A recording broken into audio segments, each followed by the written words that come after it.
স্বার্থ স্বার্থ হলো এমন একটা জিনিস যা আমরা মানুষ স্বার্থ ছাড়া 1 ইঞ্চি জায়গা চলাফেরা করতে পারি না। দেখবেন স্বার্থ ছাড়া আমরা কারোর সঙ্গে মেলামেশা কিন্তু করতে পারি না, করিও না। তার কারণ যেখানেই আমরা মেলামেশা করব সেখানে আমাদের একটা স্বার্থ জড়িয়ে থাকে, এ সবার ক্ষেত্রেই। এই যে একটা কথাই আছে যে স্বার্থ ছাড়া এই পৃথিবীতে কেউ ভালোবাসে না, স্বার্থ ছাড়া একমাত্র ভালোবাসে আমার মা। এটাও সম্পূর্ণ মিথ্যা। দেখবেন আপনার যদি 4-5টা ভাই বোন থাকে, সেখানে যে ভাইটা আপনার বেশি আয় ইনকাম করে, যে ভাইটাকে দেখতে সুন্দর, মা কিন্তু তাকেই বেশি পছন্দ করে। এটা একদম বাস্তব কথা। তার কারণ আপনি সেরকম একটা আয় ইনকাম করতে পারেন না, আপনাকে কিন্তু তেমন একটু ভালোও বাসবে না। তাই বলছি, এটা একদম মানে সব জায়গায় দেখে এসেছি বা দেখছি। কারণ আশপাশেও তো অনেক বাড়িঘর আছে, তাদের বাড়িতেও অনেক ছেলে সন্তানরা আছে, যেমন আমার পাশেই আছে। তো তারাও 3-4টে ভাই। তো একটা ভাই একটু অন্যরকমভাবে থাকে, তার জন্য তাকে কিন্তু সেই বাড়ির তার মা বাবা তেমন একটা কিন্তু পছন্দ করে না, ভাইরাও কিন্তু তেমন একটা পছন্দ করে না। তাহলে কি দাঁড়ালো? স্বার্থ ছাড়া কিন্তু পৃথিবী কেউ কাউকে দেখে না। আপনি ভালো আয় ইনকাম করছেন, আপনার পিছনে দেখবেন বন্ধু বান্ধব, আত্মীয় স্বজন সবাই আসবে, সেটাও একটা স্বার্থের জন্য। আপনার সঙ্গে দেখবেন তখন ঘন ঘন মেলামেশা করবে। আগে কোনো দিন হয়তো তারা আপনার সঙ্গে তেমন একটা যোগাযোগ করতো না, কিন্তু ইদানিংকালে তারা কিন্তু দেখবেন আপনার বাড়িতে বেশি আসা যাওয়া করবে, আপনার বেশি খোঁজ খবর নেওয়া শুরু করবে। কারণে অকারণে আপনাকে যখন তখন ফোন করবে, যখন তখন আপনাকে তার বাড়িতে যেতে বলবে। সম্পূর্ণ স্বার্থ। তার কারণ এখন আপনার প্রতিপত্তি হয়েছে, ভবিষ্যতে যদি সে কোনো একটা বিপদে পড়ে, তাহলে আপনি তার কাছে গিয়ে মুখ লজ্জা হইলে গিয়েও দাঁড়াবেন। তার কারণ সে আপনাকে সবসময় খোঁজ খবর রাখে। তাহলে সেটাও কিন্তু একটা স্বার্থের ব্যাপারে দাঁড়ালো। আপনি আরেকটা জিনিস দেখবেন, কাউকে ধরুন আপনার গুরু মানলেন, এবার তো আপনার সেই গুরুর অনেক শিষ্য থাকে। তার মধ্যে দেখতে দেখতে গুরুদেব দেখলো যে এক শিষ্য খুব প্রতিপত্তি, তার অনেক ধন সম্পদ সব কিছু আছে। আগে কিন্তু গুরুদেব আপনার সবসময় খোঁজ খবর নিত বা আপনার এই সমস্ত কথাবার্তা বলতো। ইদানিংকালে কী হলো, যখন সেই গুরুদেবের সঙ্গে সেই পয়সাওয়ালা গুরু ভাইয়ের পরিচয় হয়ে গেল আমাদের, তখন কিন্তু গুরুদেব আপনার খোঁজ নেবে, কিন্তু তার থেকে বেশি কিন্তু সেখানে খোঁজ নেবে। সেখানেও গুরুদেবের একটা স্বার্থ। তাই স্বার্থ ছাড়া পৃথিবীতে কেউ চলে না, এটা একদম বাস্তব কথা। তার কারণ দেখলাম এই যে আমি এখন ভিডিওটা বানাচ্ছি, আমি যে কথাগুলো বলছি এটা একদম বাস্তব কথার উপরে বলছি, কিন্তু আমি তো ভিডিওটা বানিয়ে আমার প্রোফাইলে আপলোড করব।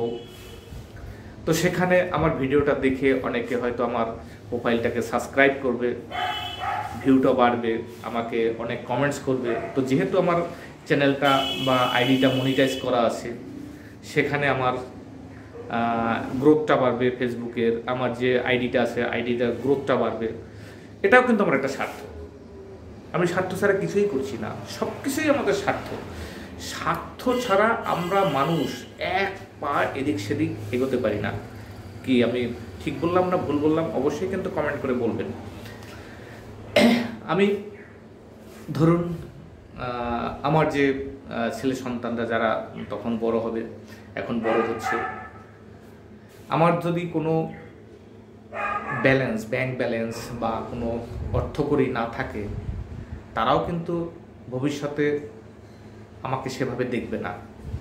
এটা একটা স্বার্থের বিনিময়। তার কারণ কি, যখন আমার ছেলেমেয়েরা দেখবে আমার ব্যাংকে আমার অনেক সয় সম্পত্তি আছে, তখন কিন্তু ছেলেমেয়েরা তখন কি করবে, দুজনের মধ্যে একটা ভাগাভাগি হয়ে যাবে যে বাবাকে আমি ভালোবাসবো, মাকে আমি ভালোবাসবো। এটাও কিন্তু একটা স্বার্থ। যে বেশি ভালোবাসবে তাকে আবার একটু বেশি করবেন আপনি। এটাও কিন্তু একটা স্বার্থের বিষয়, কিছু মনে করবেন না। আমি কথাগুলো কিন্তু একদম বাস্তবের উপর বলছি। তার কারণ আমি অনেক দিন ধরে দেখছি এগুলো মানুষের কিছু তাদের আদান প্রদান বা কথাবার্তা, তাদের চলাফেরা, সেগুলোকে দেখেই কিন্তু আমি ভিডিওটার কথাগুলো বলছি। যদি ভুল বলে থাকি অবশ্যই ক্ষমা করে দেবেন। তাই স্বার্থ ছাড়া কিন্তু আমরা এক পাও এগোতে পারি না। এই ধরুন ইলেকশনে কোনো ক্যান্ডিডেট হয়েছে আমাদের অঞ্চলে, নানানজন নানান রকমের ক্যান্ডিডেট হয়, টিকিট নেওয়ার জন্য তারা মারামারি করে। কেন করে? স্বার্থের জন্য। তারা জানে আমি যদি হয়তো 1 কোটি টাকা বা 2 কোটি টাকা খরচা করে একটা এমএলএ বা এমপি হতে পারি, বা 1 কোটি টাকা খরচা করে যদি আমি একটা কাউন্সিলর হতে পারি, তাহলে আমি 1 কোটি টাকা খরচা করে আমি 10 কোটি টাকা ঘরে তুলে নেব। এটাও একটা ব্যবসা। তার মানে কি? স্বার্থ। আমি টাকা লাগাচ্ছি, আমি যদি জিতে যাই স্বার্থ, আর যদি না জিতে, কিন্তু সে স্বার্থের জন্যই লাগিয়েছিল, না জিততে পারলে তো সে গেল। তবে যে খরচা করতে হবে সেই জিতবে, তার জন্যই স্বার্থ। আর তার পিছনে যারা হাঁটবে পার্টি কর্মীরা, তারাও কিন্তু স্বার্থের জন্য হাঁটবে। স্বার্থ একই জিনিস। তারা হাঁটবে, তার পিছনে গিয়ে তার জয়গান করবে, তার ফ্ল্যাগ লাগাবে, তার ফেস্টুন লাগাবে, তার সব কিছু করবে, সেটাও একটা স্বার্থের জন্য। ভবিষ্যতে সেই যদি তার মনোনীত প্রার্থী যদি কোনো একটা ক্ষমতায় আসে, তাহলে তাদের কাজকর্মগুলো সঠিকভাবে হবে, তাদের একটা কাজ নিয়ে তাদের কাছে যাবে, তাদের কাজগুলো কোনো সময় আটকে থাকবে না, তাড়াতাড়ি তাদের কাজগুলো হবে। তাহলে কী দাঁড়ালো? স্বার্থ। আমি যদি কথাগুলো ভুল বলে থাকি আমাকে ক্ষমা করে দেবেন।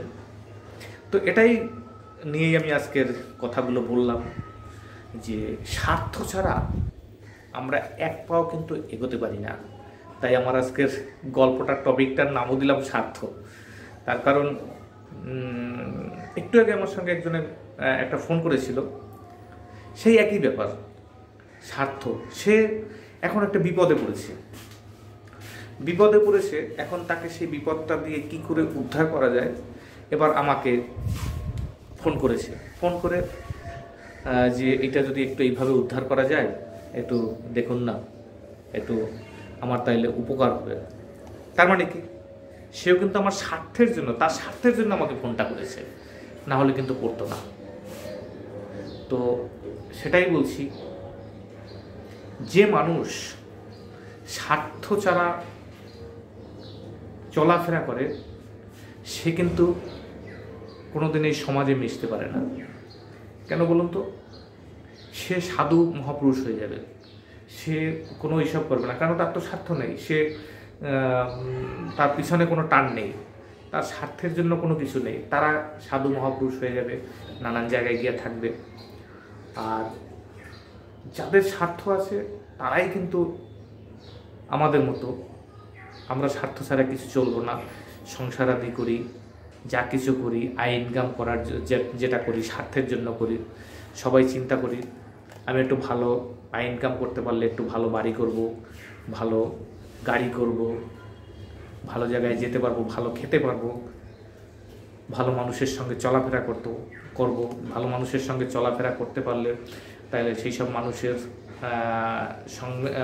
সংস্পর্শে আসলে আমার নানান রকমের উপকার হবে, আমি তাদের কাছ দিয়ে একটা উপকার পাবো, তাদেরকে আমি যত্ন করব। তাহলে কিসের জন্য হলো? সবই স্বার্থের জন্য হলো। তাই বলছি, স্বার্থ ছাড়া এই পৃথিবীতে আমরা মানুষ এক পাও কিন্তু এগোতে পারি না। যদি আমি কথাগুলো ঠিক বলে থাকি, ভিডিওটা দেখার পরে অবশ্যই ভিডিওটায় একটা কমেন্ট করবেন। সবাই ভালো থাকেন, সুস্থ থাকেন। নমস্কার, দেখা হবে আবার পরে কোনো ভিডিওতে। ততক্ষণের জন্য টাটা, বাই বাই।